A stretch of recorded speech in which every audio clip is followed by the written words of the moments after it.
clarity builds wealth and delusion keeps you broke. It helped me understand money and my relationship with money and how I behave. So my top 3 are: you will only ever be given what you can handle.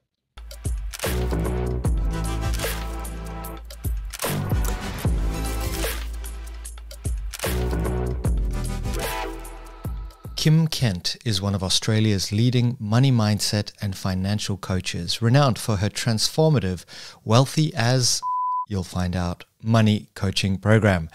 With over a decade of entrepreneurial experience, she's helped countless women overcome money mindset blocks, achieve financial freedom, and break the cycle of generational scarcity. Kim, welcome to the show. So great to have you here. Hi, welcome. Thank you. Welcoming myself. Welcoming me, which I appreciate. Thank you for having me. Before we dive in, if there was one message you would like our viewers and listeners to walk away with, what might that be? Oh, love this question.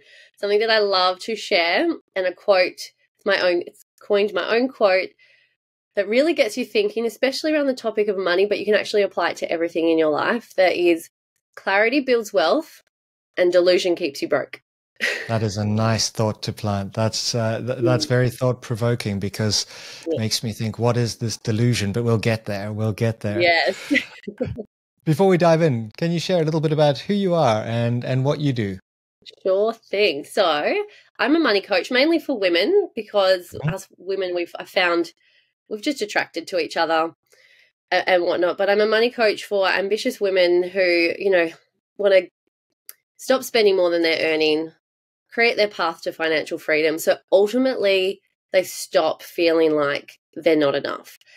And what I do is blend the mindset and the energetics of money along with the actual management, like the physical management and our behaviors with money, so we can heal our relationship with money.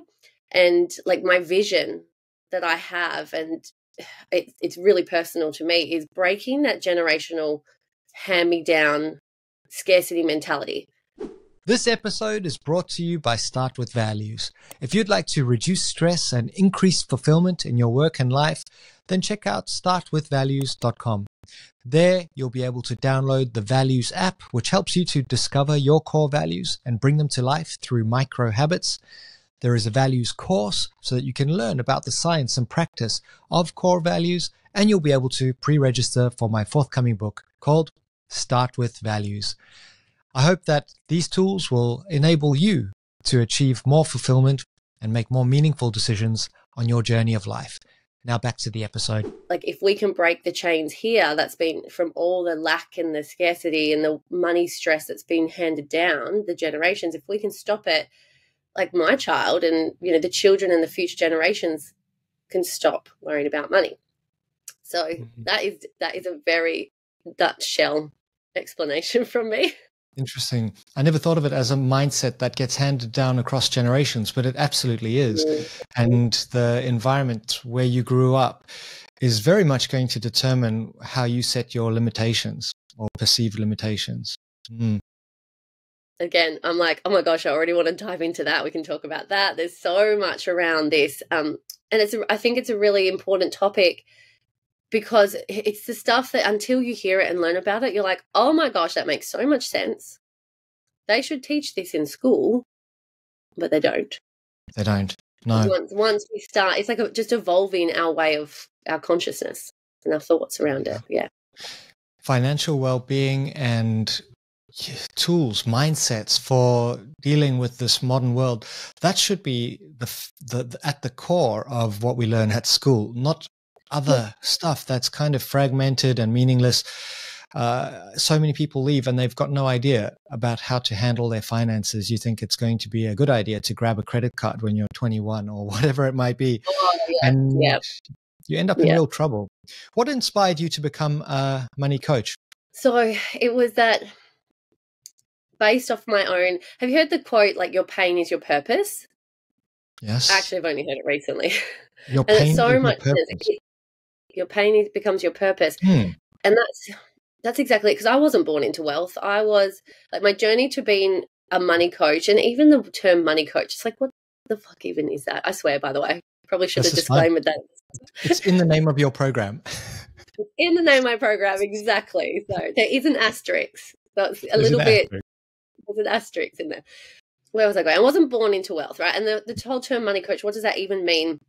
It's because I just help you heal in a sense your relationship with money, because I came from, like, my whole life revolved around money. Like my childhood, if all my childhood memories is of my parents fighting about money, a fucked up divorce, and I'm the firstborn, and I felt like I took all the responsibility, and I heard a lot about what happened. Like I knew more about child support than like anyone else at my school, like even the teachers. And like that's kind of like that, if you know, you know vibe. I don't ever remember my parents being happy together, and then everything was all about money. But the thing was, we never had any money. And I'm like, if it was so, we were so obsessed with money, but there was just none. And don't get me wrong, I had a roof over my head, I had food on the table, I had lunch for school every day, but I always got the secondhand clothes, the cheap things that, like, you get what you're given. Money doesn't grow on trees. Rich people are greedy. You have to work really hard for your money. So there was just a lot of scarcity and pain and stress. So, of course, naturally, I became a high achiever, because I was like, well, if money is meant to bring so much happiness and we have none, I have to do really, really well. I have to be really successful, because I don't want to not be happy when I grow up. I want to have a life of freedom. And I started hustling. Like, I was an entrepreneur since I can remember. I was hustling my parents for extra pocket money. Like, what jobs could I do around the house? It's so funny. I was always hustling for money, but I still never had it. Like, I would just spend it so quickly. But I did the whole uni thing. Like, I finished my high school certificate. I went to university. I got 2 degrees, because, you know, an extra degree, does that mean more money? You think so? Maybe depending on what you study, but I actually couldn't even get a job. So I was a qualified exercise physiologist, and there was no work. I actually fell into the online space and started my own online business. And with that, it came with all the personal development, like learning about myself and my mindset. And I hustled really hard, and I got to the top of the company at a really young age, but at the cost of my burnout. And the thing was, I finally had money. I was 25, 26 when I hit the top of the company. I made my first $100,000 for the year. And it is before tax and GST, but still, hitting your first 6 figures with no mortgage, no child, and no husband at this point, with working for myself, so much freedom. I was rich for the week that I got paid, and then we got paid monthly. So for the next 3 weeks, I was broke. So I was at this point again where I'm like, I have money. I have the freedom. Like, I don't have to go to a job. I work for myself. But I still feel like there's not enough. I still am in debt. I still can't save. I keep dipping into my savings. There's still this like toxic relationship with money. I had a huge ego. I had a huge, huge ego. And I was like, I'm not going to pay to learn about stuff. I can read all the books. I can do all the free stuff. But it only gets you so far. And then I decided enough was enough. I invested in myself. I got a coach. I did programs. I was like, I got to sort this shit out, because it doesn't matter how much I earn. It never feels like enough. And I'm still broke. I'm not managing my money well. So then it's like the transformation. It's like this big pivotal point in my life around that 26, 27 years of age. And I'm trying to do the long story short here. I healed that relationship. The mindset, I learned that there's a lot of mindset, all the reprogramming my mind from all my childhood beliefs, because all they were doing was keeping me not feeling enough and having to work harder and all those things. But then I also had to learn how to manage my money. So like the physical, tangible, logistical part. And I learned about wealth principles and universal law, which I'm obsessed about. I'm just like sharing that and helping other people understand. And because of this pivotal moment, it just like I didn't earn any more straight away. Like I was still earning the same amount, but I was starting to save. I was starting to feel calm. I wasn't worried. I was attracting more business in. Things were growing. Like I had a debt-free wedding, like a debt-free wedding. I planned it in 3 months. Like that's unheard of. And then my husband and I, we were able to save $100,000 in a couple of years and build our first investment property on averagey incomes. It's not like we were earning, as I would say, shitloads of money, because we changed, like this changed. And then I was already starting to do some business coaching anyway. because of what I've been able to achieve in my business, I was doing some business and mindset coaching, and all my clients kept asking, but what about the money side? Because I want to make more money. And I was like, well, look, I've learned this. This really works. And I was teaching them. And then I just fell in love with it. I'm just like, this is what I'm meant to be doing. I just froth the money side. And then from there, I became a money coach. I just focused on money.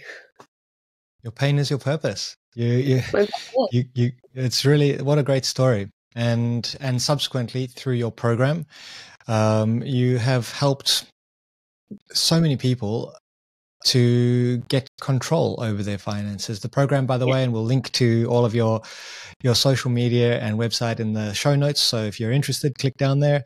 It's Wealthy as Fuck. Do you pronounce it like that, or do you have a way of pronouncing the asterisks? No, that's how you do it.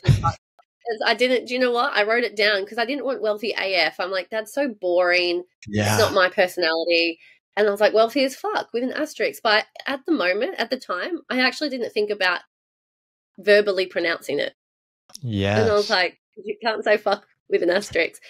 And look, I'm such a real person. I'm like, if you don't like swear words, I'm not for you. I love it. If you get offended a lot, yeah, I'm just go passionate. somewhere else. Fuck, you go somewhere else. Like, I mean that with so much love. There's other money coaches out there. But if you want real talk and no bullshit, love it. I'm here for it. Follow me. You mentioned the universal laws of money. Can we unpack this concept? Yes. Okay. So universal law, and I love explaining it because I bring it into the layman's terms because it's very scientific, and I have that science background, but I'm like, talk to me so I can understand this, and I want to do the same for others. But the universal law, there's multiple universal laws, and it's like physics. It's the physics of the universe. It's how energy and how the universe is governed to create a homeostasis, so to create a balance. So there's things like human law, which actually aren't balanced, and that's like governmental law. Think of like the law with the police and all of that stuff. But universal law is this bigger body, and it's all to do with energy, and it's all of them are around creating balance. And that's as far. I'm sure there's like a way more sciencey way to explain it, but they govern everything in our life, because if you think about it, we know this. Even if we haven't studied it, we know everything is energy. It's been proven. Yes. Everything is made up of energy. Like the smallest measurable piece of matter is an atom. And if you break down the atom, it's made up of positive and negative energetic waves, components, right?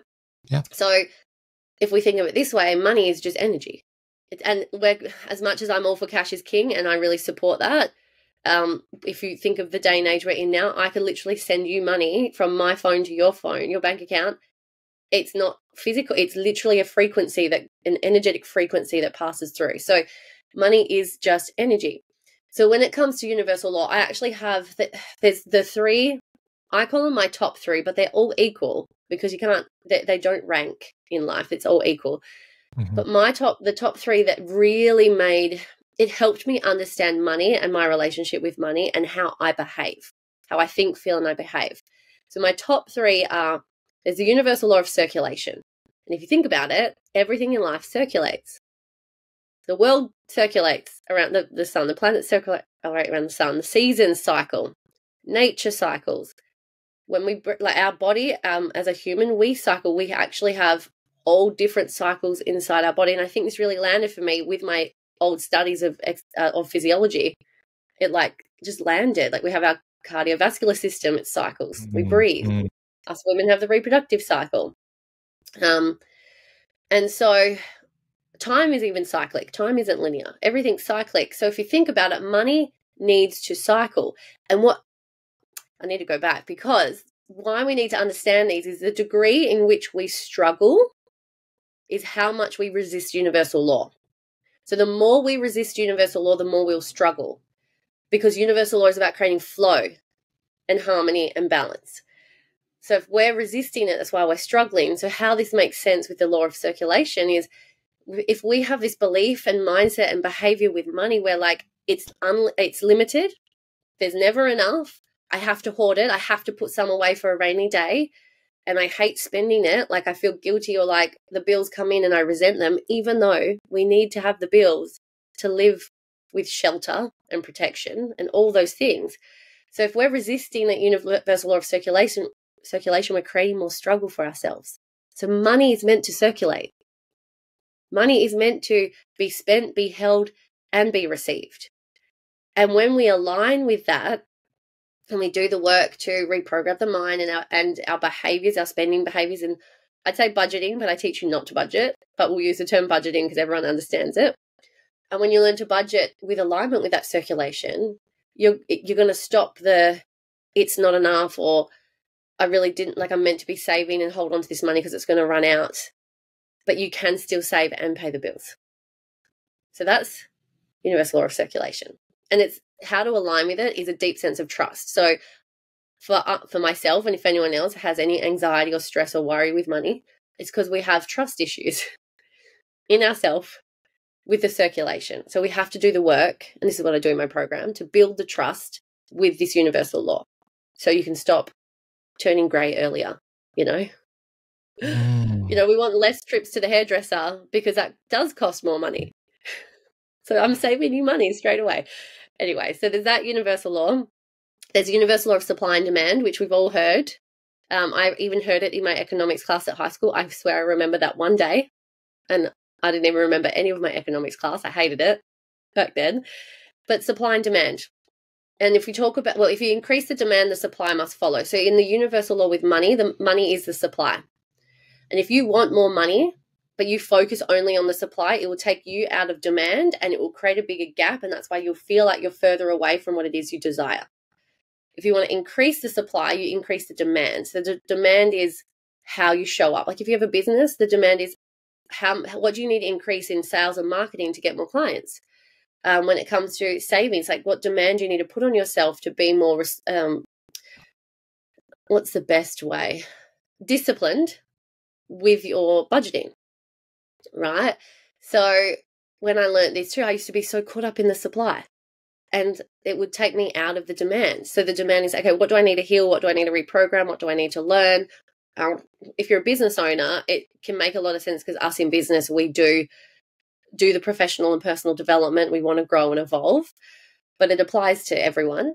So there's universal law of supply and demand. And then there's this is my favorite. This is the one that really did it for me. It's the universal law of handling what you have. There's probably a better way to describe it, but it's you will only ever be given what you can handle. When it comes to money, like the perfect example is we all know the story of the person who wins lotto but ends up more broke. Because you can manifest it in, you can energetically attract it to you, but if you're not handling more money at that level, at that version of you, so if you earn, business owners, you earn your 75, 100 grand a year, right? Mm-hmm. But you want to earn $1 million a year, you need to handle your business, your money, yourself as the version that can handle $1 million, that can handle 7 figures. Otherwise, you'll keep having sales come through and you'll be just spending it just as quick, or you'll still feel like, why is the profits not increasing or whatnot. Now, back to the story of the lotto winner, like that was me. I didn't win lotto, but I inherited $60,000 when I was 21. Mm-hmm. I remember sitting at the back of a Subway store because I worked at Subway while I was at uni, and I was on my break and I knew this money was coming and I didn't know when because I'm constantly checking my online banking. And I remember seeing for the first time in my life 5 figures before the decimal point. And you know what the first thing I did with that? Did I pay off my maxed out credit card? No. Did I save it? No. My boyfriend, thank God I married him. And we had broken up but after that, but I'm kind of glad I married him from this because I paid off his credit card straight away. First thing I did, I was like, here's some money. Wow. Do you remember I crashed my car unintentionally. The hindsight of it, once I understood this, I'm like, things happened where it's like, thank God I have that money. I've never been someone to crash. I was always been a really responsible driver. And there's other things, and there's like 30 grand of it I can't even account for. And I think I was able to hold about $10,000 in my savings from that.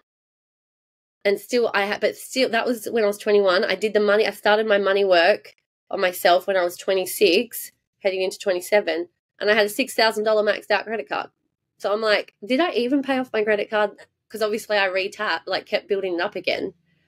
Yeah. So I couldn't handle what I had.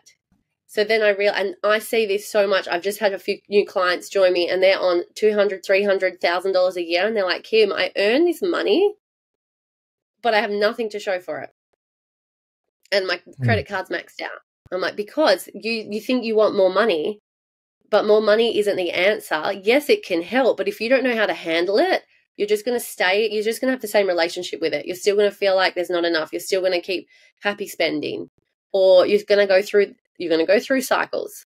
So when you learn to handle what you have, you can increase your capacity for more. And this is perfect. It made sense when we were able to save more, have the opportunity to invest in our first property, all these things when my income wasn't skyrocketing at the time. And then since then, I had a baby and I didn't work for a bit. And I was at a point where I'm like, okay, I want to bring in some bacon again. And I built up to multi-six figures in just over 12 months because I was aligning with handling what I had as being a stay-at-home mum. Have no daycare. Daycare's only just started because I definitely need daycare now. But Yeah. so I really love sharing this because we don't think this is the shit that needs to be taught in schools. Yeah. What's beautiful is we do the work now, it will ripple effect onto our kids, so our kids don't have to wait until school because they're not going to teach this stuff. The system is not going to teach this stuff. They want to keep us getting credit cards at 18. So, but that's another rabbit hole. Absolutely. What an interesting approach. And I really like the way that you've taken a macro perspective. You know, often if you go and seek financial advice, it's kind of, one, for someone like me, it seems quite boring. And two, it's kind of so really rigid and you feel like, oh, okay, it's all about just conserving resources.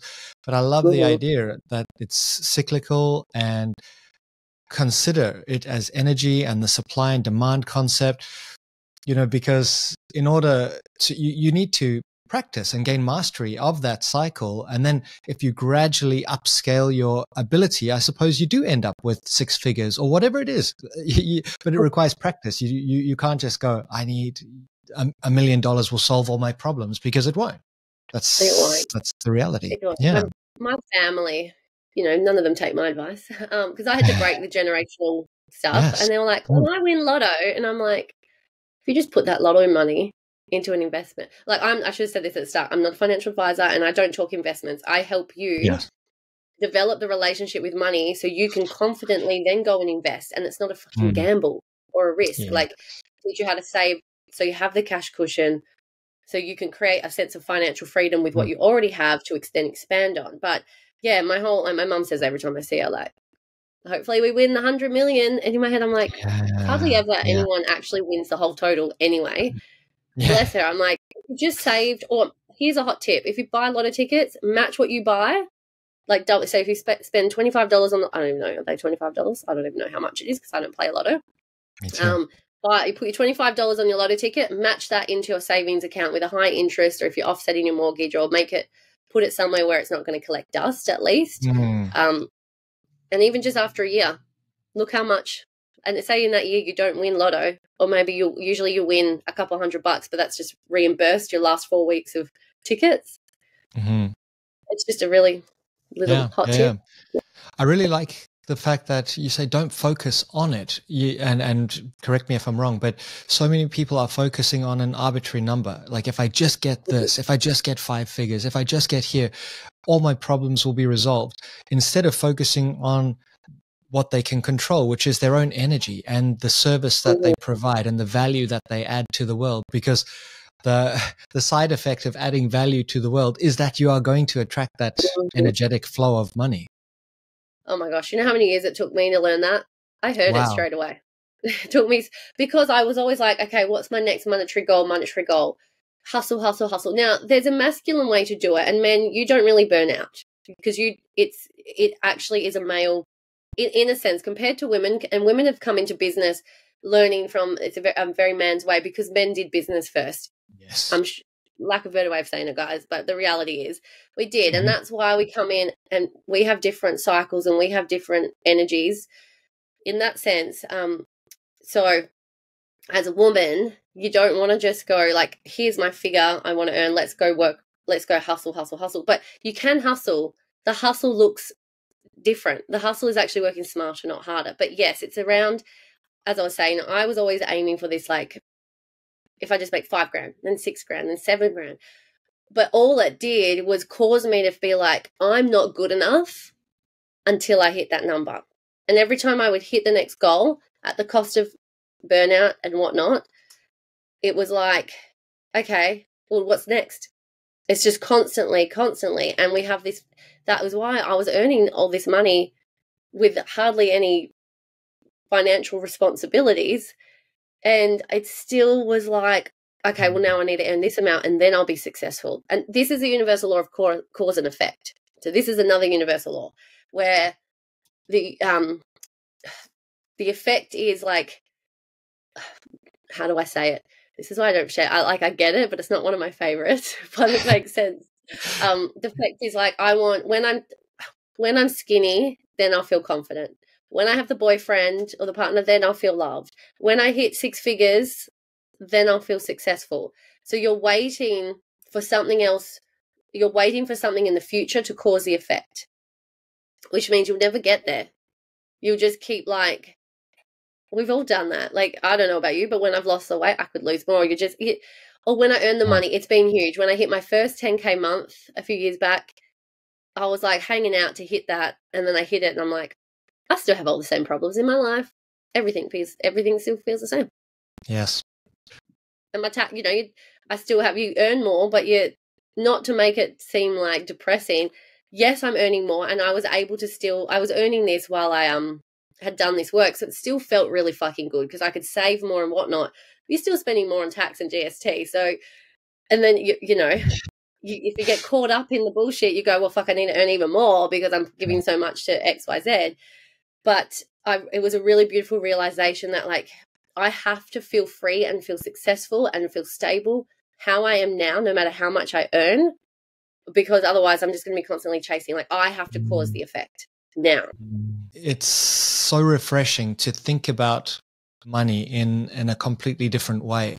And it rings really true for me when I've taken my eye off of the fact that there's numbers on a screen somewhere that represent whatever, and focus on just doing great things and running great workshops that people really enjoy. And, that it happens naturally. But you mentioned something interesting, which is budgeting. And you said you don't really like the word budgeting, but what are some tips? Maybe it's budgeting tips, or you've got another way of framing it, for achieving financial freedom. Because I think that's really the goal, is to not be reliant on someone to give you some scraps in order to survive, like, so that you take control. What are some tips? So first of all, what is financial freedom? I started to avoid saying it because I'm like, it's so cliche, it's not measurable, all this stuff. But then my biggest goal is freedom. It's literally, everyone wants their freedom. So what does it mean to you? What does it look like? If we're not clear, like, clarity builds wealth, delusion keeps you broke. I quote, right? It works so well. If you're not clear on what financial freedom actually looks like and feels like, there has to be an energetics and a tangible, or like an emotional and a tangible. Because if you want to feel free, at the end of the day, money is like oxygen. We need it to live a good quality of life in this world. So I say that because it's about a quality of life. And you can have the mentality of like, money won't make you happy. I'm like, I'm sure if you were given an extra $1,000 out of nowhere, you will take it. Like, here's some free money, like no strings attached. Everyone wants more money because it enhances our quality of life. It gives us more choices. But you have to be really clear on what that looks like for you. And like, this is where it does change. And this is where I personally was like, okay, well, how much does it look like? Like, do we want to invest, or do we want to be traveling? It's usually things like investing and traveling are the big ones for people. Or is it debt that you have accumulated? I want to be free from debt, and debt's a whole nother topic, because debt, if you want to own property, there are people out there, multimillionaires in the property market, they don't have debt because you use other people's money to get what you want and then pay. Like, it's all strategy. It's all mindset, but that's another topic. But it all interlinks. But yeah, you've got to be really clear on what financial freedom looks like so you can create it for yourself, because you want to start creating it now.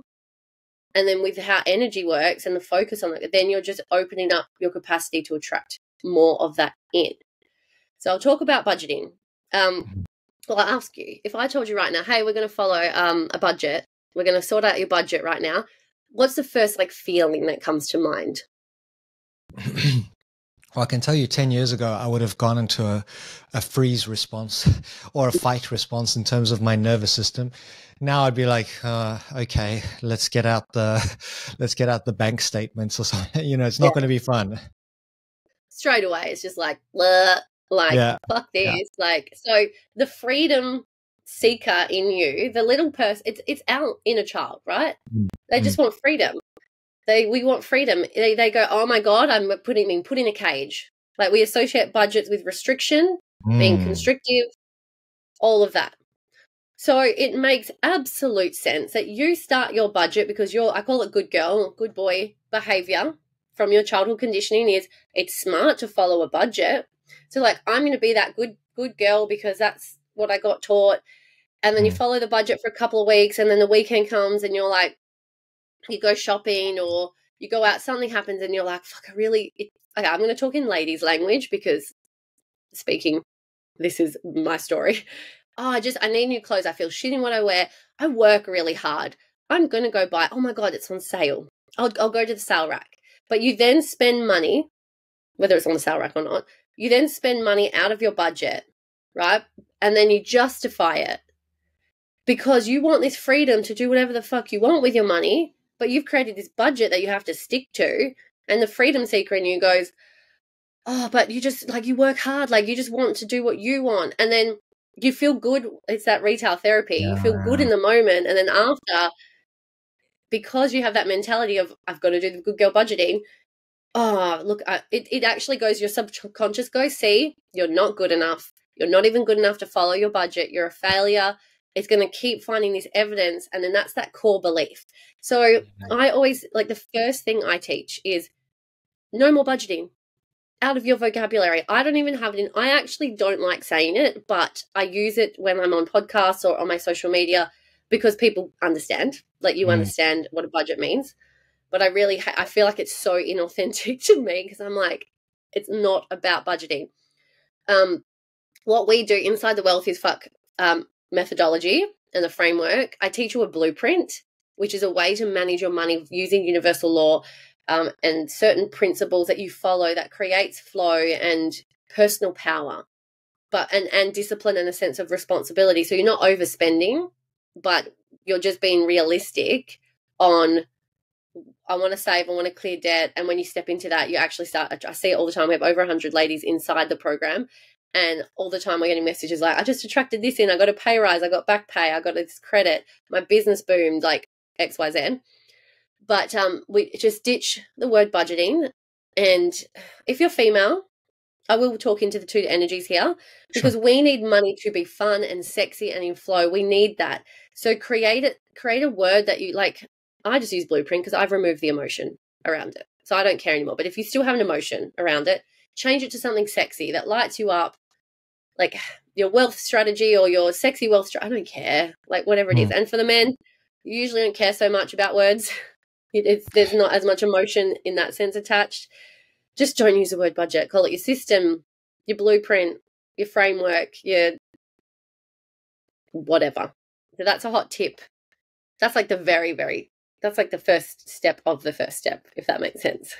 I think I answered your question. No, you did. Yeah. So rename it and get rid of those negative connotations that have been attached to the word budget and that it's going to be hard and boring.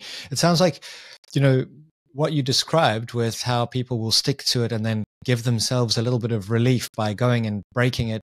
It's kind of like cheat days on a diet or, people who decide that they're going to get fit and then they just give themselves, a weekend off and then they find, I've gone 2 steps forward, 1 step back kind of thing. It's that yo-yo effect, which is not really going to help you long term. All it is doing, and I'm still, like, I'm not perfect. I've done a lot of work to recognize it and heal a lot of it. But all you're doing is you have your core subconscious beliefs, right? Which we weren't born with them. We were born perfect. We were born as a blank canvas. Our biggest influences, usually mum and dad, got the paintbrushes out with everything in life. But specifically, if I'm talking about money, this is how you manage money. This is what you do with money. This is what you don't. And we learn not only from them telling us, but also watching them and how they behave. And then things happen in our life where we just want mum's attention or dad's attention or to be friends at school, and something happens and our little person goes, when we're a little kid, goes, oh, I'm not good enough. Oh, but like daddy's too busy to talk to me. Well, now as adults, we know, like I have a 2-year-old. There are times where I'm like, as I was saying before, I'm like, I just fucking need a minute to do stuff, but all they want is to feel loved. Anyway, we develop this belief around that I'm not good enough. So then how it plays out as an adult, especially when we're making conscious decisions, like, I love wine. Give me wine. Buy me wine. That's my way to my heart. I just love it. Not the alcohol, really. It's just, like, I wish it was alcohol-free. It is, but it doesn't taste the same. No. I just love wine. I love hearing the stories. It's a journey. It's experience. Like, I don't know, in a past life I was a winemaker or something. Or who knows. But there are times where I'm like, I do want to have a detox. It's not like I'm my dad's an Aussie pisshead, right? If you know, you know. Now I just love it. And I'm a mum of a toddler. Like, need I say more? But there are times where I'm like, I'm going to have a decent break. And then a birthday comes up, or it's a sunny day. And in Perth, when you're by the beach, a sunny day, like, give me a crispy Pinot Grigio. Like, and that's what I mean, that there are times I'm like, but I said I wasn't going to drink. And then if I have the drink, my subconscious can go, you didn't stick to your word, Kim. See, you're not good enough. So it can happen with that. So it happens with money a lot. Like, you said you're going to do X, Y, Z. You said you're going to follow this plan, and then you fuck it. You only live once. An opportunity has come to go traveling. Usually it's like a travel, or I'm going to buy the car, but I can get it on finance. Again, nothing wrong with that. My car's on finance because it fits in my blueprint and there's no emotion. I'd rather have more cash in, like, that's just my strategy, right?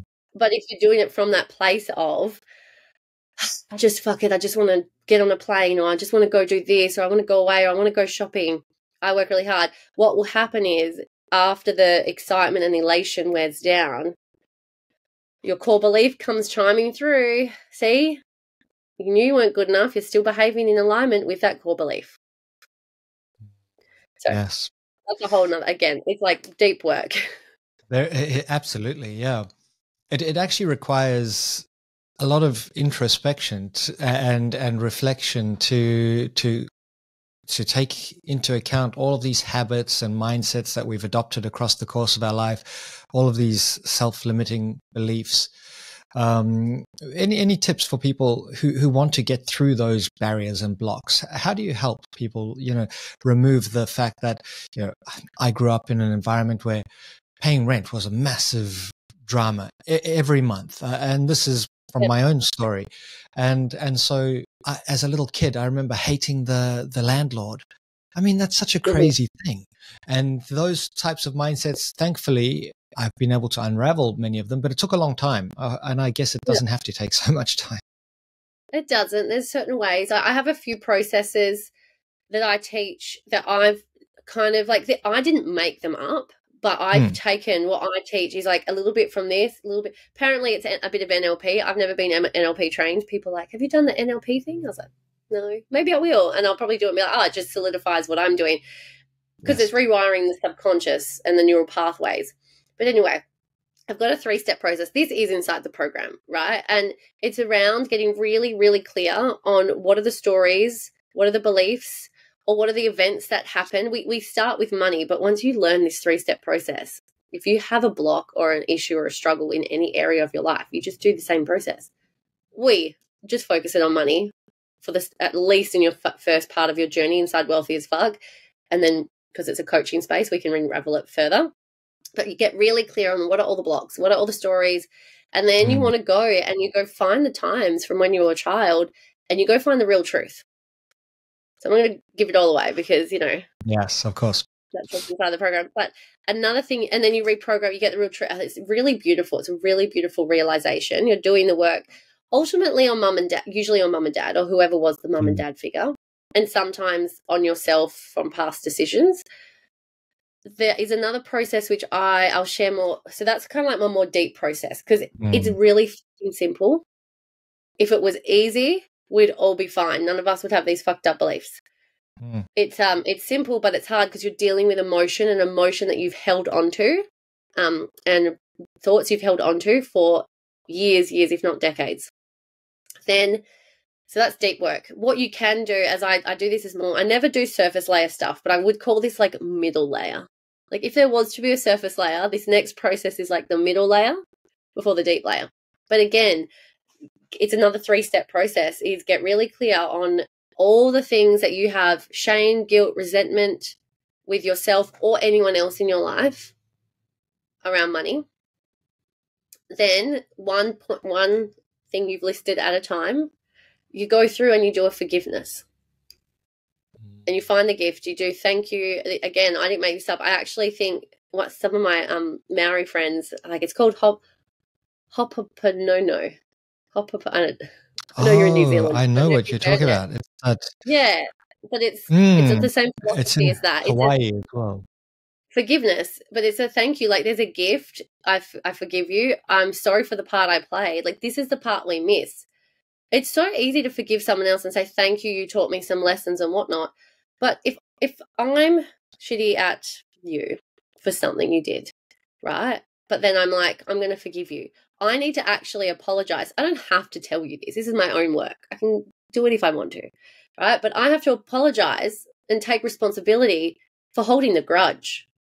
So this is how I do it. This is how, like, the wealthy as fuck, the Kim Kent way, is realizing you're holding the grudge. So if it's on a past decision of yourself, like you have all this, like when I inherited that 60 grand, so that was when I was 21 and I'm 33. 12 years, the first 6, 7, actually it was like 8 years. It was only a few years ago that I actually realized how much shame I had around it, and I hadn't talked about it yet, because I'm like, who am I to be a money coach who blew 60K inheritance? So all this shame, it's just blocking me. Emotions are meant to be felt and moved through. If you store the emotions, they become the corks, when you try and push them down and they'll bottle up or whatever. There's multiple analogies. But yeah, I had to forgive myself, because for 7 years, 6, 7 years, whatever it was, I was holding a grudge on my past self who only wants to be loved, who didn't know any better. And here I am, like, shaming myself. Like, how fucking horrible is that? But we don't realize we're doing that to ourselves. And that's causing blocks for us to be open to receiving, because we're not, and this is the universal law of handling what you have. We're not handling the emotions we have. We're choosing to stay holding on to them, or choosing to keep the shame or the resentment. And it's just fucking ourselves over. So we have to not only forgive, whether it's past self for, like, I forgive my past self for blowing all that money, because if I had that now, if I got 60 grand right now, I would quadruple that so easily. I would turn it into more money and do way more smarter things. That was good grammar, wasn't it? Failed English too, by the way, guys. Yeah, and then I had to take responsibility for the part I played, like modern day Kim, present day Kim, and then just give some love. It's very powerful. It's a very powerful process. I love it. And I really didn't think we'd talk about things like forgiveness when we're in a podcast that's primarily about money, but it's such a powerful message. Apologizing to someone for holding a grudge against them, that's really powerful advice, actually, because they know that there's a grudge there somewhere, and they probably know that maybe what they did or said wasn't optimal. People do learn and grow over their lives. Not everyone. Some people will still resist new ideas, of course. But yeah, forgiving them and forgiving yourself as well. That's powerful advice, to let go and actually just diffuse the intensity of those emotions you've been holding on to. And if you're emotionally free, you create, obviously, the pathway to move towards financial freedom. Is only an emotion. As I said, you could have millions in the bank and still feel trapped. Yes. It doesn't. Financial freedom is only truly an emotional. It's only something you experience internally. But we think we need the outside to bring something. But what happens is, once we create it inside, we can then create our outside from that. What's that? Inspired versus, this is one of my coaches said years ago. motivation is when from the outside, and motivation plays its part. Mm-hmm. Like, I had to be motivated to get out of bed at 5:30 this morning, like, and it's dark. I normally get up early. Thank you. I But that appreciate was a it. motivation because there's something outside of me that was like, yeah, but there's an inspiration is when you're internally fluent, I think that's what they would say. It's like you, from the inside, like you're doing it because you want it, not because it's going to bring you something. It will bring you something, but you're doing it anyway. I don't know. There's probably a way better way to do it. No, that makes a lot of sense. It comes from within. Again, you're opening my mind to even some little tricks of language. Inspiration comes from within. You're inspired, whereas motivation comes from outside. Good differentiation. You mentioned men and women handle money differently. Like, what are some of the characteristics you see? And perhaps this is why you focus more on women. I do attract the women more. I do have a few men. It's just, we do carry, we can, I want to get my language very good here because it's a very controversial topic, and I'm just like that person who will just say shit and be like, I don't mean to offend or whatever. It's just the reality. And there's no offense trying to be made. But it's, women do have a more emotional connection to things. That is the feminine, and we both have it. Just because you're a man doesn't make you only masculine. You need a healthy feminine. There's the yin and yang. It's balance. We've talked about this. That's literally the atom is a positive and negative. Like we have to have the balance. But you can have the toxic components of the energies too. Like, I was I can still be, if I want to be, a great victim, which is toxic feminine, and toxic masculine is controlling. But the healthy, so let's look at it this way. Healthy feminine is like nurturing, trusting, very like a soft approach, I guess, and almost, you can already feel the emotion when you think nurturing, right? And the healthy masculine is like leading and discipline, still emotions, but that you can tell they're a bit more like to the point, I guess. So, well, yeah, we carry a lot more emotion around it, us women, as a stereotype, and men, they're just more logical. Women are way more mindset, and men are more logical. But that's if you're in your healthy energies. But if you've come from any kind of money trauma, which is as little like the divorce, if children of divorce, there's lots of trauma there. Like, some trauma is as little as you were never allowed your lunch bought at school because your parents couldn't afford it, but you couldn't comprehend that, and you were like, my best friend always gets money for the canteen. Why am I not good enough? That's money trauma. Yeah, that was me. Yeah, but if you've come from that, and they're like come from scarcity, you're wrapping this emotion around money. And so I do see that in men, they can be scarcity, but they're probably better at being more strict with the money. Yeah. And this is just me. This is just observational. I have not done any studies on this, but observational. They're better at being in that restrictive budgeting, don't spend. Where the women, and this was me too, I want to be restrictful and not spend, but then I could justify all the I still needed to spend to buy things to make myself happy. So I don't feel like there's a perfect black and white. And you know what? And I mean this in the most respectful way. Men don't think emotion with money, so they're not going to come to me. They're like, I don't want to. I was saying this at the start to you. There's a stereotype or a stigma. The man, and even my husband, I had to share with him the logistics first for him to get it and then to understand. They're not going to come to me and be like, I'm fine. It's just show me the tangible, show me the numbers. Whereas women, we want to work more on like the meaning and the emotion. So there's a lot of male money coaches out here there who usually, well, from everyone I've plugged into, they're not really doing the mindset or the emotion, or the mindset's just very black and white, but it's very logistical, very more money management. And then you usually see, if you're looking for money mindset, everyone that I've tapped into, mainly women, because it is the emotion, and we're more comfortable heading into the emotion. It's kind of like exercise. You're more likely to see men pumping iron in the gym, and sometimes there are women in there doing it, and women in the group fitness class and the yoga studio. We gravitate towards different things, and the gym is very regimented, and it's like, you got to do 3 sets of this and da da da. Whereas the yoga studio is more flow and emotion.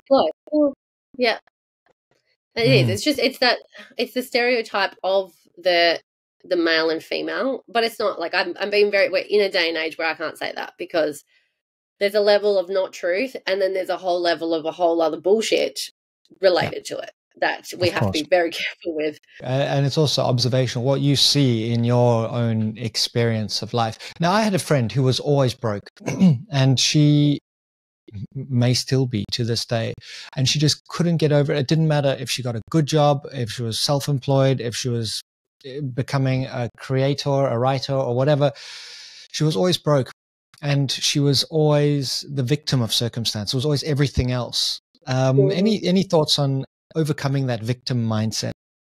I have so many thoughts on this, because I was the best victim, and so is my mum, and so was our grandma, and it's a mentality, and it's a toxic feminine. It's not taking responsibility. But we grow up in this world where it's so, if you watch, I don't watch the news, don't watch the news, guys. Like, it's fear mongering. So toxic. But all of the propaganda and all of the media out there is keeping you in a state of like, you are the victim of this and you should live in fear and you should stay still and you can blame X, Y, Z, but don't move and don't do anything for yourself. But being a victim, you're creating your own cage. You're trapping yourself. You're like, I'm a victim and nothing's in my control. Now, the only thing in life that we can control, that I can control in my life, is my state. This is what I learned from Tony Robbins, and it's so true. What's your state? To me, it's your thoughts, your feelings, and your behaviors. I can control, right? Like, I can control that. I can't control you as much as I would love to. Can't control my husband or my child. You know, like if I just want my own way all the time, but, you know, it's not a reality. And I've tried to control him financially. It doesn't work. So I can only control myself and how I react and respond to the things outside of myself. A victim keeps blaming the things outside of themselves, and they don't want to take responsibility. And all they're looking for is someone to save them. They're looking for the freedom. They're looking for that end goal. The only way you're going to get it is if you take self-responsibility. This was a very hard lesson for me. I know I was always meant to learn it, and I have a lot of compassion for people who are in my life who are victims, and more so my mum, to be honest, and my family, who they don't want to hear it. They don't want to learn that they can take responsibility. They're stuck in their stories, but I'm like, all I can do is love them. Anyone else who they come to me and I'm like, I share some things and they're straight away like blame the government or blame this and that. I'm like, you're never going to get the results you want because you're not taking responsibility, because all of that is outside of your control. So if your friend being the victim it is something that it is handed down beliefs. Yeah. But you can choose, like awareness precedes change. So once you become aware of being a victim to your circumstance just keeps you trapped and broke, then it's like, right, what do I need to do? You need to take ultimate responsibility. You need to take the ultimate. I've been in this position, like I'll share this hopefully quickly. Ever since I started doing this money work, you know, you're only ever given what you can handle. So then 2 years later, 2020 happened, and I was still earning money because I worked online, but my husband didn't, which was it was frustrating when you drop down to one income. Even though I've done all the work, we never had to touch our savings. It was frustrating, right? Then the year after that, his sister died in a car crash. His only sister. It was fucked up. We won't go into it, but it was like whole life, like everything. And he didn't work for months and months. He's only now, 3 years later, in a beautiful process of healing on his timeline. We had that, and then a year later we had a baby. So each time we dropped incomes. Now, victim me would have been like, you need to get back to work. You need to provide, because I need you to do this because it's out of my control, blah, blah, blah. But then I realized, well, no, if I want more money, so I'm using the money example. If I want more money and more X, Y, Z, how do I cultivate that for myself? How do I create it? Everything else in my life is a bonus. So this is a really good way to look at it specifically for money. Whether you're a man or woman, whatever you are, single or in a relationship, your life financially, I create the life for myself, and I'm not going to rely on anyone else to do it for me, because then it's out of my control and you become a victim. You have high expectation and you just cause this inner turmoil. But if I have a partner, he's a bonus. Yes, we're a team and we're married and everything's joint. And I am the breadwinner. because I want to be. It's not a competition. He's a tradie, he does his thing, but I have big goals and big ambitions, and I want more for our life. So why'd you put the pressure on him or put the pressure on someone else and be a victim of like, oh, when this happens, then I can have a better life? No, I'm going to take responsibility. What can I create? Well, I'm in control of my state. So what mindset do I need to change? How do I need to be responsible to change my thoughts that are not serving me? Change my emotion, like how I'm embodying, like how I'm behaving. What strategies and systems do I need to learn? What do I need to invest in to make it happen faster? So, yeah, it's a very powerful thought process. Victims won't like hearing that. If you're a victim and triggered right now, great. I'm triggering your victim ego part of you. Mm-hmm. Exactly. It reminds me of Joe Dispenza, who asked the question, are you a victim or a creator? And it's a choice. Yeah. And at any point you can start creating. Well, we are creators. If you're a victim, if you look at it, you actually are a creator. You're creating what you don't want. And this is manifestation, which I briefly talk about. I used to be like, roll my eyes, manifestation. Like I was such the sciencey girl, the skeptical, very that. And then when you learn about science and energy, you realize spirituality is science. There's just very left wing and right wings. And then when you add, but if you think of the actual science and energetics of it, spirituality and manifestation, we are always manifesting. You and I are incredible manifestors because how we feel, our emotions broadcast out, the energy broadcasts out to the universe to tell the universe like what we want to create. So we keep attracting opportunities to keep feeling that way. So if we're in victim and we're feeling shit and we're feeling stressed or worried or whatever, we're telling the universe, we're putting it out there that I actually want to keep, like I'm choosing to feel this way. So the universe goes, cool, I'll keep bringing you opportunities. They're not challenges. They're not hardships. They're opportunities to stay feeling that way. So if you want to manifest something more in or more money, and how would that make you feel? You've got to change your state. You have to become the person that feels that as the go-to. And this is where it's like, it's simple work. It's just not easy. Otherwise we'd all be multimillionaires and all the things. But this is why I teach what I teach, because I give you the systems and processes to start doing it. And that's why people think, oh, I'm manifesting more. And I'm like, no, you're just changing the emotion that you've attached. Like you're just changing your state. So what you're attracting in now is aligning to what it is you desire, because you're the match for it. I'm almost certain many of them are going to want to connect with you. So how can they do that? Where should they go? Yes, I'm an Instagram is my place to be. Kim Kent double underscore. I keep getting some copycats every now and then, so make sure it's only 2 underscores after my name. And I share so much on there. And I also have I'm pretty sure I shared this link with you, but I will make sure, because I have a free community on Facebook that you can be a part of, that every now and then I'll run free challenges or huge discounts on things, or just getting there live and you can ask questions and stuff. So more than welcome to come and be a part of that. And then of course, like you'll have the website and whatnot. If you want to read more about Wealthy as Fuck, the link will be in the show notes.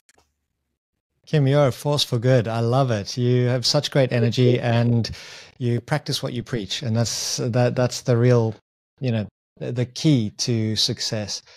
Any final thoughts for those who stuck with us all the way till the end?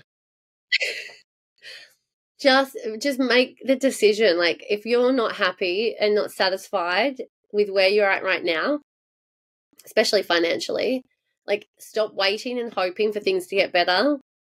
Like we don't know if the interest rates are going to go down. We don't know how the economy is going to go. It's out of our control.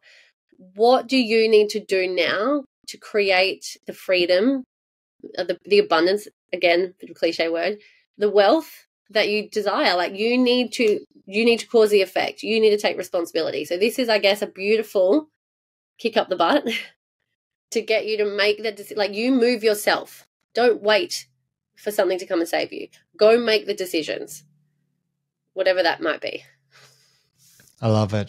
I love it. And for anyone out there who says, I don't have enough time, you probably have time to watch TV or watch the news or doom scroll or whatever else it is that you're doing. You just spend an hour listening to me and Brad. So like Everyone has the same amount of time in the day. And I will say this too, because I used to say, like, everyone, I didn't have as much compassion because before pre-child, everyone has the same amount of time in the day. Post-child, still have the same amount of time in the day, way more sleep deprived. I still did what was necessary without dying, like, I was sleep deprived, but I was smart. Like, I have a cleaner now because I got a cleaner. But before, when it didn't fit in my blueprint until I was going to earn more, we just wouldn't invite people over to the house. So I'm not going to spend time cleaning when I could be spending time doing other things. I got to keep a baby alive, build my wealth. And as that grows, I can pay for help. So no excuses. All excuses are equal, which is also a triggering concept, but it depends how much you desire your outcome and what you're going to do about it. So many gems in this conversation. I'm looking forward to rewatching it myself. Thank you all for joining this episode of the show. And Kim, thank you so much. Please, everyone, click on the links in the show notes and connect with Kim. Thank you so much. See you all.